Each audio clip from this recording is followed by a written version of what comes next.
몽골에서 벌어진 사건으로 다시 한번 대한민국이 세계의 주목을 받고 있습니다.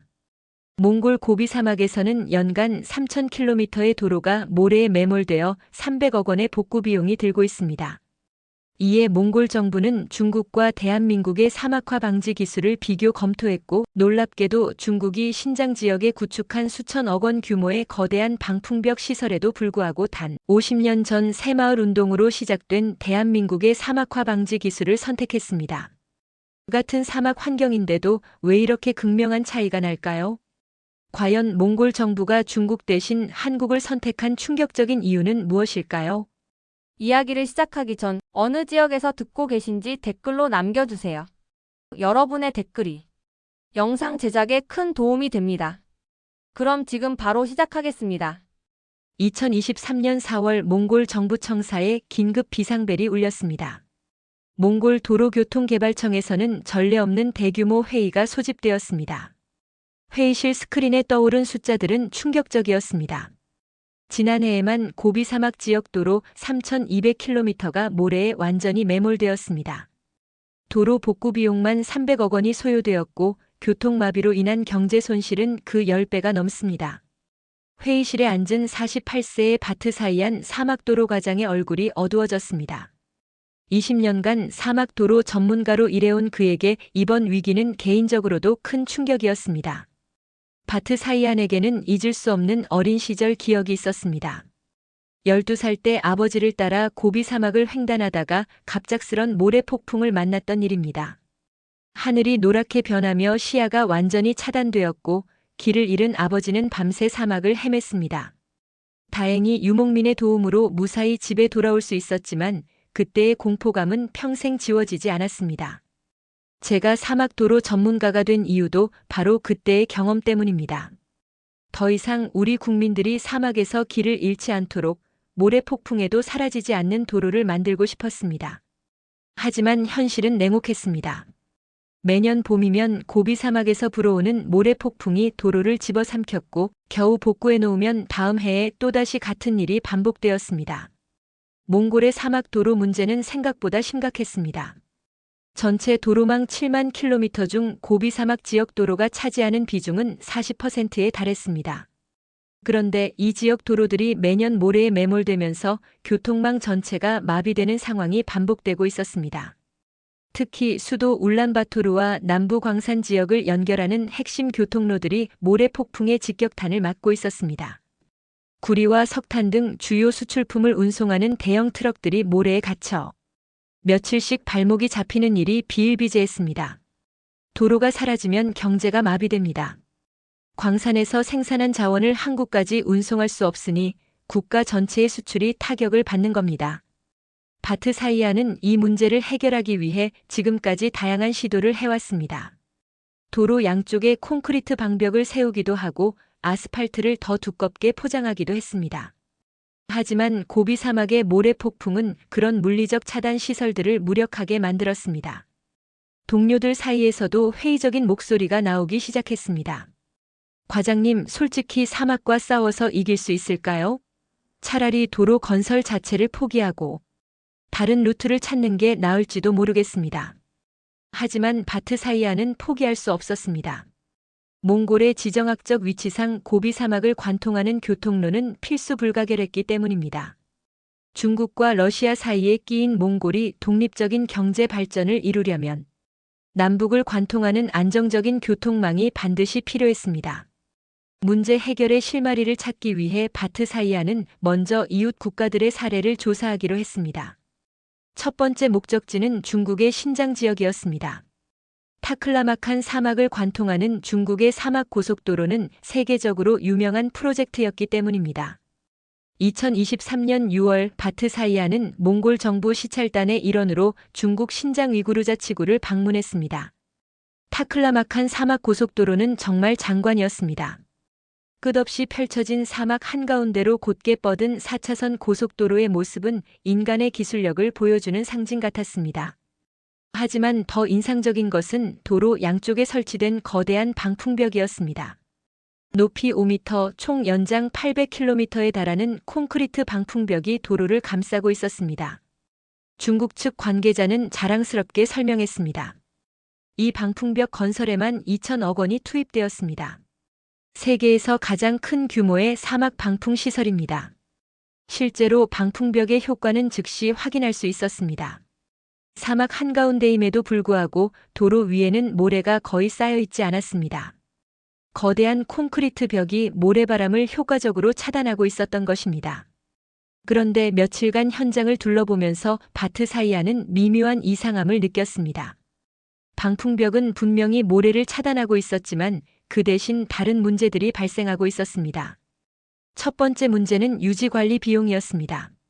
거대한 콘크리트 방풍벽을 유지하기 위해서는 매년 엄청난 예산이 필요했습니다. 사막의 극심한 일교차와 모래바람으로 인해 방풍벽 표면이 지속적으로 손상되고 있었고, 이를 보수하기 위한 비용만 연간 100억 원이 넘었습니다. 두 번째 문제는 생태계 파괴였습니다. 거대한 콘크리트 벽으로 인해 사막의 자연적인 모래 순환 체계가 차단되면서 벽 너머 지역에서는 오히려 사막화가 더 심해지고 있었습니다. 모래가 한 곳에 집중적으로 쌓이면서 새로운 모래 언덕들이 형성되고 있었던 것입니다. 세 번째 문제는 미관과 심리적 압박감이었습니다. 끝없이 펼쳐진 거대한 콘크리트 벽을 바라보며 운전하는 것은 상당한 심리적 부담을 주었습니다. 중국 현지 운전자들도 이 구간을 운전할 때 답답함을 느낀다고 토로했습니다.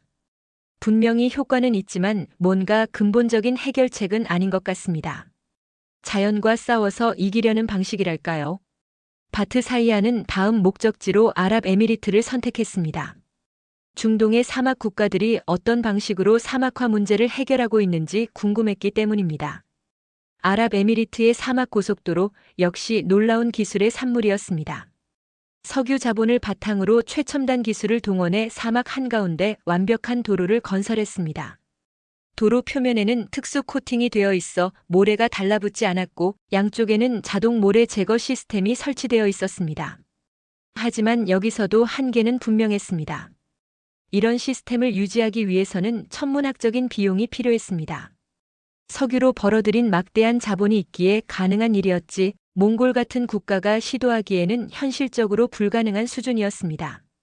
결국 돈의 힘으로 자연을 억누르는 방식이군요. 우리나라 경제 규모로는 엄두도 낼 수 없는 일입니다.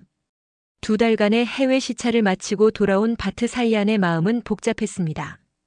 분명히 기술적으로는 사막화를 방지할 수 있는 방법들이 존재했지만 모두 임시 방편적이거나 천문학적인 비용이 드는 해결책들 뿐이었습니다. 정말로 지속 가능하면서도 경제적으로 현실적인 사막화 방지 기술은 존재하지 않는 것일까요? 그런 의문을 품고 있던 바트 사이안에게 뜻밖의 기회가 찾아왔습니다. 2023년 9월 몽골 도로교통개발청에 한국산림청으로부터 공문이 한 통 도착했습니다.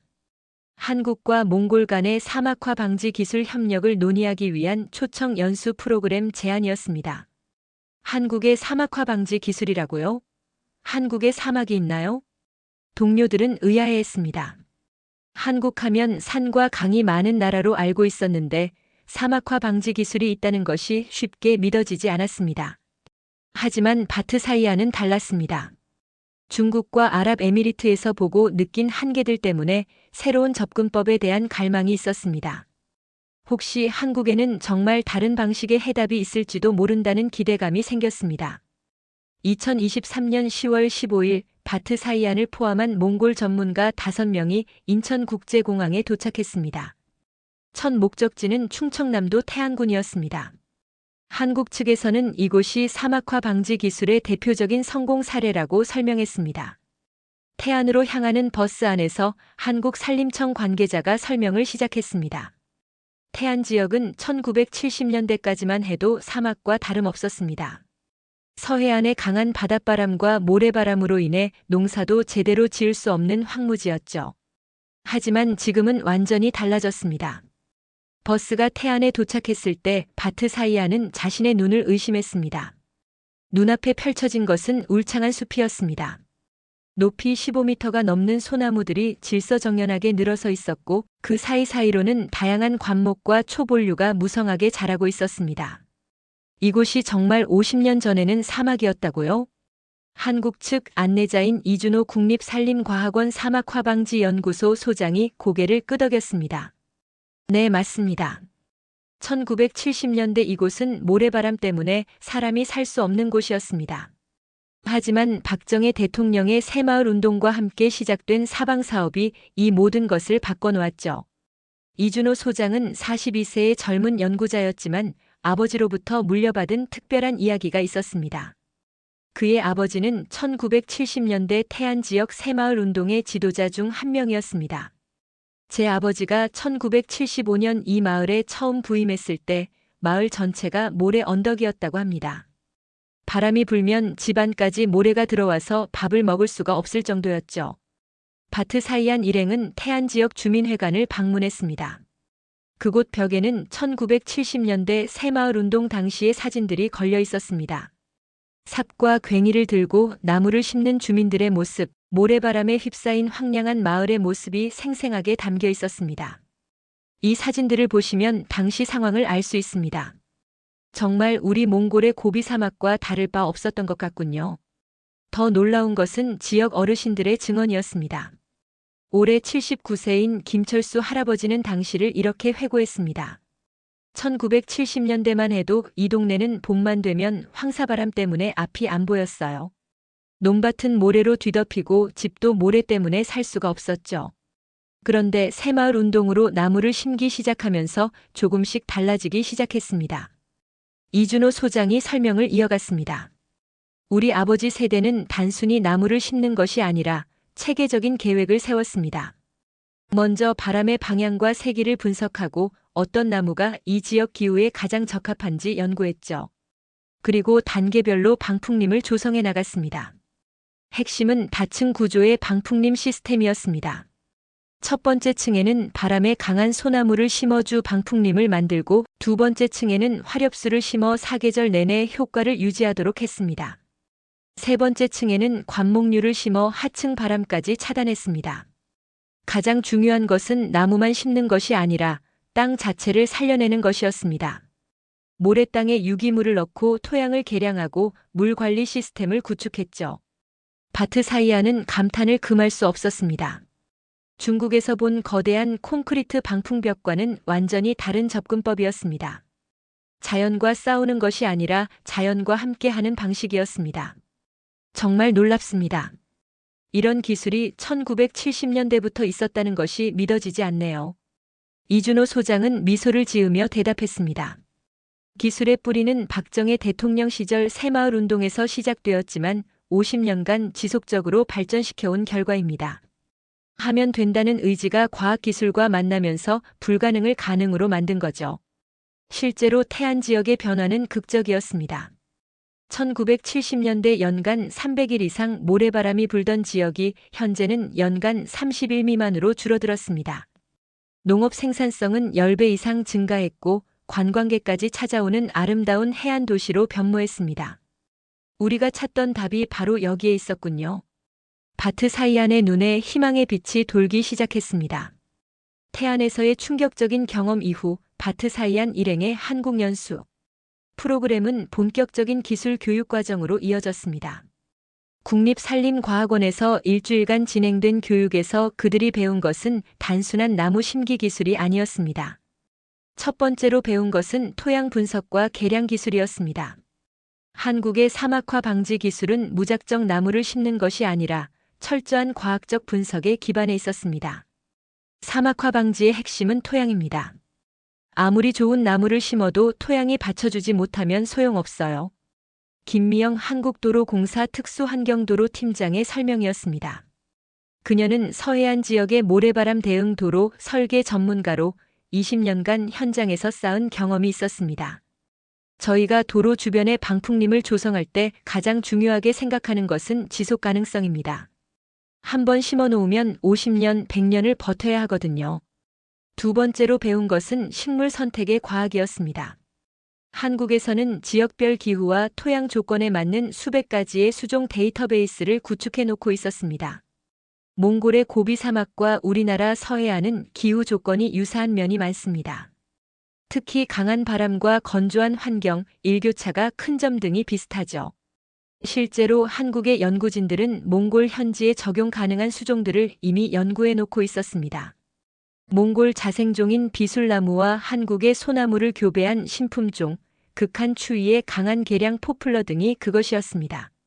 세 번째로 배운 것은 단계별 조성 전략이었습니다. 이것이 바로 새마을 운동의 핵심 철학이었습니다. 이준호 소장이 아버지의 일화를 들려주었습니다. 1975년 우리 아버지가 태안에 처음 왔을 때 마을 사람들은 반신반의했다고 합니다. 모래땅에 나무가 자랄 리 없다고 생각했거든요. 하지만 아버지는 작은 것부터 시작하자고 설득했습니다. 새마을 운동의 접근법은 점진적이고 체계적이었습니다.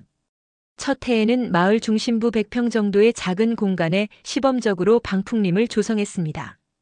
그곳이 성공하자 주민들의 신뢰를 얻었고 두 번째 해에는 면적을 확대했습니다. 하면 된다는 것을 보여주는 것이 중요했어요. 말로만 하는 것이 아니라 실제로 해내는 모습을 보여주면서 점점 더 많은 사람들이 참여하게 되었죠. 네 번째로 배운 것은 주민 참여의 중요성이었습니다. 새마을 운동의 가장 큰 특징은 관주도가 아닌 주민주도였습니다. 정부에서 일방적으로 추진한 사업들은 대부분 실패했습니다. 하지만 주민들이 스스로 필요성을 느끼고 참여한 사업들은 거의 다 성공했어요. 실제로 태안 지역의 방풍림 조성 사업은 주민들의 자발적 참여로 이루어졌습니다.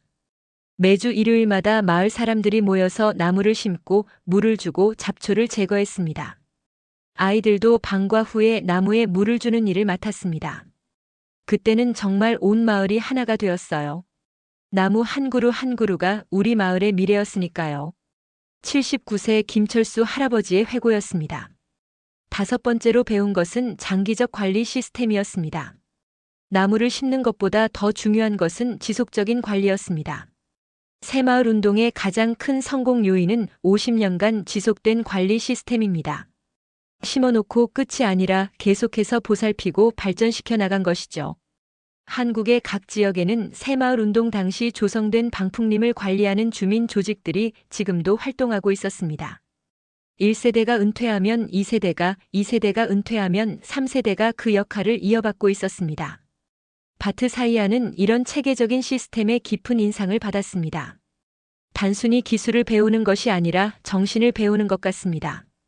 새마을 운동이라는 것이 정말 대단한 사회 혁신이었군요. 연수 프로그램 마지막 날 바트 사이아는 특별한 만남을 가졌습니다. 새마을 운동 1세대인 박상규 한국새마을운동중앙회 고문과의 만남이었습니다. 72세의 박상규 고문은 1970년대 경상북도 예천군에서 새마을 지도자로 활동하며 황무지를 옥토로 만든 전설적인 인물이었습니다. 젊은이 새마을 운동의 핵심은 하면 된다는 의지입니다. 우리는 아무것도 없었어요. 기술도 돈도 경험도 없었습니다. 하지만 우리에게는 해내겠다는 의지가 있었죠. 박상규 고문의 이야기는 감동적이었습니다. 1974년 우리 마을에 처음 왔을 때 마을 전체가 자갈밭이었어요. 농사는 고사하고 나무 한 그루 제대로 자라지 않는 곳이었습니다. 하지만 주민들과 함께 5년간 매일 삽질을 했어요. 돌을 옮기고 흙을 날라다가 쌓고 나무를 심었습니다. 그 결과 1980년에는 경상북도 최우수 새마을로 선정되었고 지금은 전국에서 찾아오는 관광 명소가 되었습니다. 새마을 운동의 정신이 지금 몽골 사막에서 되살아날 수 있다면 그것만큼 보람 있는 일이 또 있겠습니까? 박상규 고문의 말에 바트 사이안의 가슴이 뜨거워졌습니다. 50년 전 한국에서 불가능을 가능으로 만든 그 정신이 이제 몽골 고비 사막에서 새로운 기적을 만들어낼 수 있을 것 같았습니다. 한국에서의 2주간 연수를 마치고 몽골로 돌아온 바트 사이안은 완전히 달라진 사람이 되어 있었습니다. 그의 머릿속에는 한국에서 본 놀라운 변화들이 생생하게 새겨져 있었습니다. 몽골 도로교통개발청으로 복귀한 그는 곧바로 상세한 보고서 작성에 들어갔습니다. 하지만 그 전에 먼저 해야 할 일이 있었습니다. 한국의 사막화 방지 기술이 정말로 몽골에 적용 가능한지 철저하게 분석하는 것이었습니다. 첫 번째로 분석한 것은 기후 조건의 유사성이었습니다. 한국의 서해안 지역과 몽골의 고비 사막은 위도상으로 비슷한 위치에 있어 일조량과 강수량이 유사했습니다. 또한 강한 계절풍과 극심한 일교차라는 공통점도 있었습니다. 흥미롭게도 태안 지역의 1970년대 기후 데이터와 현재 우리 고비 사막의 기후 데이터가 거의 일치합니다. 바트 사이아는 동료들에게 분석 결과를 설명했습니다. 두 번째로 분석한 것은 토양 조건이었습니다. 한국에서 가져온 토양 샘플과 몽골 고비 사막의 토양을 비교 분석한 결과 미네랄 성분과 pH 농도가 매우 유사했습니다. 이것은 정말 놀라운 발견입니다. 한국에서 성공한 식물들이 우리 땅에서도 자랄 수 있다는 의미거든요. 세 번째로 분석한 것은 경제성이었습니다. 중국의 거대한 콘크리트 방풍벽과 한국의 방풍림 조성 비용을 비교해 보니 놀라운 차이가 있었습니다. 중국 방식으로 몽골 고비 사막 도로에 방풍벽을 설치할 경우 초기 건설비만 5천억 원이 필요했습니다. 거기에 매년 100억 원의 유지 관리비가 추가로 들어갔습니다. 반면 한국 방식의 방풍림 조성은 초기 비용이 500억 원 정도였습니다. 유지 관리비도 연간 10억 원 수준으로 중국 방식의 10분의 1에 불과했습니다. 50년간 총 비용을 계산해 보니 중국 방식은 1조 원, 한국 방식은 1천억 원이 나옵니다. 10배의 차이죠. 네 번째로 분석한 것은 환경 효과였습니다. 중국의 콘크리트 방풍벽은 당장의 모래 차단 효과는 있었지만 장기적으로는 생태계를 파괴하고 오히려 사막화를 가속화시키는 부작용이 있었습니다. 반면 한국의 방풍림은 시간이 갈수록 더 큰 효과를 발휘했습니다. 나무가 자라면서 방풍 효과가 증가했고 낙엽이 쌓이면서 토양이 개선되었습니다. 새들과 작은 동물들이 서식하면서 생태계가 복원되기도 했습니다. 30년 후를 보면 중국 방식은 더 큰 문제를 만들어내고 한국 방식은 더 큰 해답을 만들어냅니다. 다섯 번째로 분석한 것은 사회적 효과였습니다. 새마을 운동 방식의 가장 큰 장점은 지역 주민들의 참여와 자부심을 이끌어낸다는 것이었습니다. 바트 사이아는 고비 사막 인근 마을들을 직접 방문해서 주민들과 대화를 나눴습니다. 놀랍게도 많은 주민들이 사막화 문제에 대해 깊은 우려를 가지고 있었고 해결책이 있다면 적극적으로 참여하겠다는 의지를 보였습니다. 정부에서만 하는 일이 아니라 우리도 함께할 수 있는 일이라면 당연히 해야죠. 이 땅은 우리 후손들이 살아갈 터전이니까요. 60세 목축업자 감바타르 씨의 말이었습니다. 여섯 번째로 분석한 것은 기술 전수 가능성이었습니다. 한국의 사막화 방지 기술은 최첨단 장비나 복잡한 시설이 필요한 것이 아니었습니다. 기본적인 도구와 올바른 지식만 있으면 누구나 할 수 있는 일이었습니다. 새마을 운동의 가장 큰 장점은 주민들이 스스로 배우고 실행할 수 있다는 점입니다. 외부 기술에 의존하지 않고 자립할 수 있어요. 마지막으로 분석한 것은 확산 가능성이었습니다. 한국 방식이 성공한다면 몽골뿐만 아니라 중앙아시아 전체에 적용할 수 있을 것으로 보였습니다. 카자흐스탄, 우즈베키스탄 등 주변 국가들도 비슷한 사막화 문제를 겪고 있기 때문이었습니다. 이것은 단순히 몽골만의 문제가 아닙니다. 성공한다면 실크로드 전체의 환경 문제를 해결할 수 있는 모델이 될 수 있어요. 종합 분석 결과는 명확했습니다.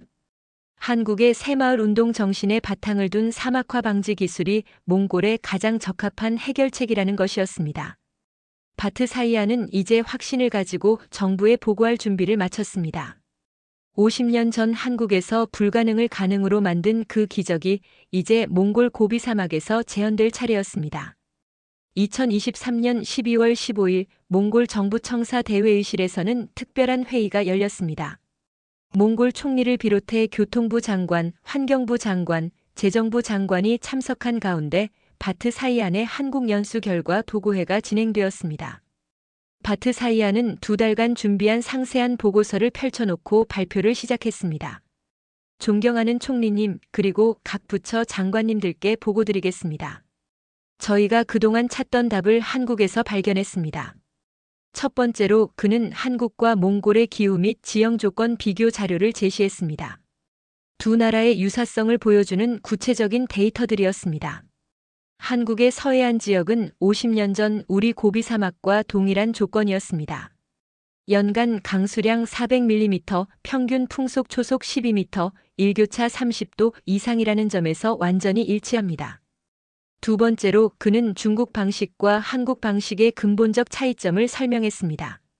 중국은 자연을 정복하려 했습니다. 거대한 콘크리트 벽으로 모래바람을 막으려 했죠. 하지만 한국은 자연과 공존하는 길을 택했습니다. 나무를 심어서 사막 자체를 변화시킨 것입니다. 세 번째로 그는 경제적 효율성을 강조했습니다. 50년간의 총 비용을 계산해 보니 중국 방식은 1조 원, 한국 방식은 1천억 원입니다. 하지만 효과는 오히려 한국 방식이 더 뛰어납니다. 시간이 갈수록 더 좋아지거든요. 하지만 가장 인상 깊었던 부분은 새마을 운동에 대한 설명이었습니다. 한국의 사막화 방지 기술은 단순한 기술이 아닙니다. 1970년대 박정희 대통령의 새마을 운동에서 시작된 정신이 살아있는 기술입니다. 바트 사이아는 태안 지역 주민회관에서 본 1970년대 사진들을 스크린에 띄웠습니다. 삽과 괭이를 들고 황무지에 나무를 심는 한국 농민들의 모습이었습니다. 이분들은 50년 전 아무것도 없는 상황에서 하면 된다는 의지만으로 기적을 만들어냈습니다. 그 정신이 지금도 살아있어서 한국의 사막화 방지 기술이 세계 최고 수준에 올라선 것입니다. 몽골 총리가 깊은 관심을 보였습니다. 새마을 운동이라는 것이 그렇게 대단한 사회 혁신이었나요?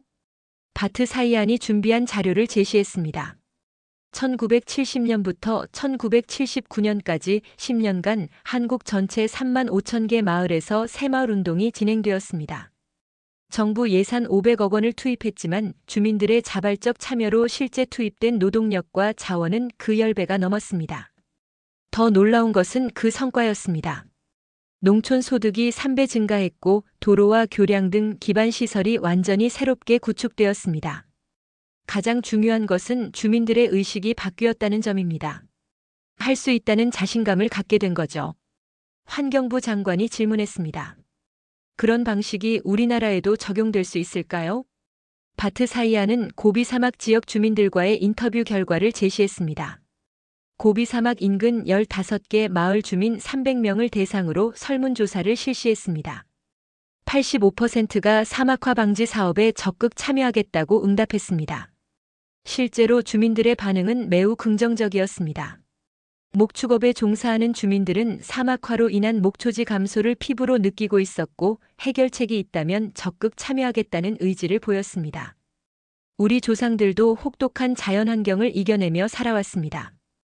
한국 사람들이 50년 전에 할 수 있었던 일을 우리가 못할 이유가 없죠. 감바타르 목축업자의 말이었습니다. 재정부 장관은 예산에 대해 질문했습니다. 구체적으로 얼마의 예산이 필요합니까? 바트 사이안이 상세한 예산안을 제시했습니다. 1단계로 울란바토르와 만달고비를 연결하는 100km 구간의 시범 사업을 실시합니다. 소요 예산은 50억 원입니다. 성공하면 2단계로 확대하는 방식입니다. 중국 측의 반발도 예상된다는 우려가 나왔습니다. 중국은 그동안 몽골의 인프라 건설에 막대한 투자를 해왔고 이번에도 자국 기술을 적용하기를 원하고 있었습니다. 하지만 바트 사이아는 확신에 찬 목소리로 대답했습니다. 기술을 선택하는 것이 아니라 철학을 선택하는 것입니다. 우리가 원하는 것은 일시적인 해결책이 아니라 영구적인 해답입니다. 우리 후손들이 살아갈 터전을 만드는 일입니다. 총리가 마지막 질문을 했습니다. 정말로 성공할 수 있다고 확신합니까? 바트 사이아는 한국에서 만났던 박상규 고문의 말을 인용했습니다. 새마을 운동의 핵심은 하면 된다는 의지입니다. 한국 사람들이 50년 전 아무것도 없는 상황에서 해낸 일을 우리가 못할 이유가 없습니다. 오히려 우리에게는 그들의 경험과 기술이라는 장점이 있습니다. 2시간에 걸친 보고회가 끝난 후 몽골 정부는 즉석에서 결정을 내렸습니다. 총리가 선언했습니다. 몽골 정부는 한국의 새마을 운동 정신에 바탕을 둔 사막화 방지 기술을 도입하기로 결정합니다. 이 사업의 이름을 몽골 사막새마을 프로젝트로 명명하겠습니다. 회의실에 박수가 터져 나왔습니다. 바트 사이안의 눈에는 감동의 눈물이 맺혔습니다. 50년 전 한국에서 시작된 새마을 운동의 정신이 이제 몽골 고비 사막에서 새로운 기적을 만들어낼 준비가 완료된 것입니다. 2024년 3월 21일 울란바토르에서 특별한 행사가 열렸습니다. 한국과 몽골 간의 사막새 마을 운동 양해각서 체결식이었습니다. 몽골 총리와 한국 산림청장이 참석한 가운데 역사적인 서명이 이루어졌습니다. 양해각서 체결식에는 특별한 손님들이 참석했습니다. 한국에서 온 새마을 운동 1세대 어르신들이었습니다. 그 중에는 바트 사이안이 한국에서 만났던 박상규 고문도 포함되어 있었습니다. 72세의 박상규 고문은 몽골 국민들 앞에서 감동적인 연설을 했습니다. 50년 전 우리는 아무것도 없었습니다. 기술도 돈도 경험도 없었어요. 하지만 우리에게는 해내겠다는 의지가 있었습니다. 그 의지 하나로 불가능을 가능으로 만들어냈죠. 박 고문은 1970년대 자신이 직접 찍은 사진들을 보여주며 이야기를 계속했습니다. 이 사진은 1974년 우리 마을의 모습입니다. 완전한 황무지였어요. 하지만 5년 후인 1979년의 사진을 보세요. 푸른 숲으로 변해 있습니다. 여러분도 할 수 있습니다. 몽골 젊은이들이 깊은 감동을 받았습니다. 특히 뭉크 바야르라는 29세 젊은 임업 공무원이 적극적인 관심을 보였습니다. 할아버지, 정말로 저희도 그런 기적을 만들어낼 수 있을까요? 박 고문이 따뜻한 미소를 지으며 대답했습니다. 물론이지. 우리가 50년 전에 했던 일을 여러분이 못할 이유가 뭐가 있겠나? 오히려 여러분은 우리보다 훨씬 유리한 조건이야. 우리의 경험과 축적된 기술이 있잖아. 양해각서 체결 이후 본격적인 협력이 시작되었습니다. 한국에서는 10명의 전문가팀이 몽골에 파견되었고, 몽골에서는 30명의 젊은 기술자들이 한국으로 연수를 떠났습니다. 시범 사업 구간으로 선정된 곳은 울란바토르에서 남쪽으로 250km 떨어진 만달고비까지의 도로였습니다. 총 100km 구간의 새마을 운동 방식의 방풍림을 조성하는 것이 목표였습니다. 한국 전문가팀을 이끈 이준호 소장은 현지 조사를 마친 후 자신감을 드러냈습니다. 토양 조건과 기후 조건이 우리가 성공한 태안 지역과 거의 동일합니다. 성공 가능성이 매우 높다고 판단됩니다. 4월부터 본격적인 작업이 시작되었습니다. 첫 번째 단계는 토양 개량이었습니다. 고비 사막의 모래땅에 유기물을 섞어 나무가 자랄 수 있는 토양을 만드는 작업이었습니다. 새마을 운동의 핵심은 주민 참여입니다. 몽골 주민들이 직접 참여해야 진정한 성공을 거둘 수 있어요. 이준호 소장의 제안에 따라 인근 마을 주민들이 작업에 참여했습니다. 매주 토요일과 일요일에 주민들이 모여서 토양 개량 작업을 했습니다. 놀라운 것은 주민들의 열정이었습니다. 60대 목축업자부터 20대 젊은이까지 온 마을 사람들이 참여했습니다. 우리 조상들도 혹독한 초원에서 살아남았어요. 이 정도는 문제없죠. 감바타르 목축업자가 삽을 들며 말했습니다. 두 번째 단계는 묘목 심기였습니다. 한국에서 가져온 개량 포플러와 몽골 자생 비술나무를 교배한 신품종 묘목 10만 그루가 준비되었습니다. 묘목 심기 행사에는 몽골 총리도 참석했습니다. 총리가 직접 첫 번째 나무를 심으며 선언했습니다. 오늘 심는 이 나무 한 그루가 몽골의 미래를 바꿀 것입니다. 박정희 대통령의 새마을 운동이 몽골에서 되살아나는 역사적인 순간입니다. 세 번째 단계는 관리 시스템 구축이었습니다. 한국의 새마을 운동에서 배운 가장 중요한 교훈은 지속적인 관리의 중요성이었습니다. 각 마을마다 사막새마을위원회가 구성되었습니다. 위원회 위원장은 뭉크 바야르 젊은 공무원이 맡았습니다. 한국 할아버지들의 정신을 이어받아 우리도 기적을 만들어 보겠습니다. 뭉크 바야르의 다짐이었습니다. 6개월간의 작업 결과는 놀라웠습니다. 10만 그루의 묘목 중 95%가 성공적으로 뿌리를 내렸습니다. 예상보다 훨씬 높은 성공률이었습니다. 몽골 주민들의 정성이 이런 결과를 만들어낸 것 같습니다. 새마을 운동의 진정한 정신을 보여주는 사례죠. 이준호 소장의 평가였습니다. 2024년 말 몽골 사막새마을 프로젝트 1단계가 완료되었습니다. 울란바토르에서 만달고비까지 100km 구간에 조성된 방풍림의 첫 번째 겨울나기가 시작되었습니다. 2025년 봄 고비 사막에 새로운 기적이 일어났습니다. 지난해 심은 10만 그루의 나무들이 혹독한 몽골의 겨울을 이겨내고 새싹을 틀었습니다. 더욱 놀라운 것은 방풍림 조성 지역의 모래바람이 현저히 줄어들었다는 것이었습니다. 바트 사이아는 1년 전과는 완전히 달라진 고비 사막 도로를 바라보며 감격했습니다. 정말 꿈만 같습니다. 1년 전만 해도 이 길은 모래바람 때문에 제대로 다닐 수 없었는데 지금은 이렇게 안전하게 운전할 수 있네요. 더 중요한 변화는 지역 주민들의 의식 변화였습니다. 사막새마을 운동에 참여한 주민들은 이제 자신들도 불가능을 가능으로 만들 수 있다는 자신감을 갖게 되었습니다. 뭉크 바야르는 이제 몽골 전역의 새마을 운동 전도사가 되어 있었습니다. 우리가 해냈어요. 한국 할아버지들이 50년 전에 보여준 하면 된다는 정신으로 우리도 기적을 만들어냈습니다. 몽골 정부는 1단계 성공에 고무되어 2단계 확대 계획을 발표했습니다. 고비 사막 전체 도로망에 사막새마을 방식의 방풍림을 조성한다는 야심찬 계획이었습니다.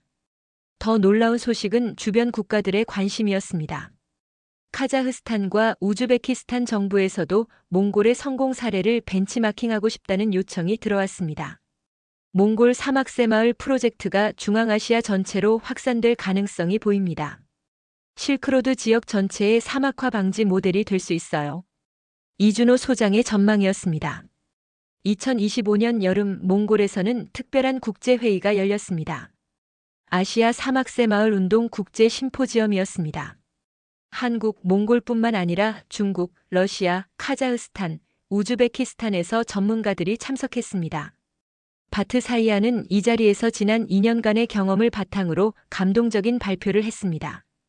박정희 대통령의 새마을 운동이 50년의 시간을 건너뛰어 몽골 고비 사막에서 되살아났습니다. 하면 된다는 의지와 과학기술이 만나면 정말 불가능이 가능이 됩니다. 그는 1970년대 한국 태안 지역 사진과 현재 몽골 고비 사막 방풍림 사진을 나란히 보여주며 이야기를 계속했습니다. 50년 전 한국 농민들이 삽과 괭이로 시작한 새마을 운동이 이제 21세기 몽골에서 현대 과학기술과 만나 새로운 기적을 만들고 있습니다. 참석자들은 깊은 감동을 받았습니다. 특히 중국 대표단은 그동안 자신들이 추진해온 거대한 물리적 시설 위주의 접근법을 되돌아보게 되었습니다. 심포지엄 마지막 날 참가국들은 아시아 사막새마을 운동 공동 선언문을 채택했습니다. 새마을 운동의 정신을 바탕으로 한 지속 가능한 사막화 방지 기술을 공유하고 확산시켜 나가겠다는 내용이었습니다. 바트 사이아는 이제 몽골을 넘어 아시아 전체의 사막화 방지 전문가가 되어 있었습니다. 그는 자신의 새로운 꿈을 이야기했습니다. 5년 후에는 실크로드 전체가 푸른 방풍림으로 연결되는 모습을 보고 싶습니다. 한국에서 시작된 새마을 운동의 정신이 유라시아 대륙 전체로 뻗어나가는 역사적인 순간을 만들고 싶어요. 그리고 그는 한국 국민들에게 감사 인사를 전했습니다. 50년 전 어려운 환경에서도 포기하지 않고 새마을 운동을 일으킨 한국 국민들께 깊은 감사를 드립니다. 그분들의 하면 된다는 정신이 지금 몽골 고비 사막에서 새로운 생명으로 피어나고 있습니다. 앞으로도 한국과 몽골이 함께 손잡고 더 큰 기적을 만들어 나가겠습니다. 이제 몽골 고비 사막을 달리는 운전자들은 도로 양쪽에 펼쳐진 푸른 방풍림을 바라보며 새로운 희망을 품게 되었습니다. 50년 전 한국에서 시작된 새마을 운동의 정신이 21세기 몽골에서 부활하여 불가능을 가능으로 만든 기적의 이야기였습니다. 오늘 준비한 이야기는 여기까지입니다. 이 놀라운 한국 기술 이야기가 감동이 되셨다면 구독과 좋아요로 응원해주세요. 다음에도 더 놀라운 한국의 이야기로 찾아뵙겠습니다. 감사합니다.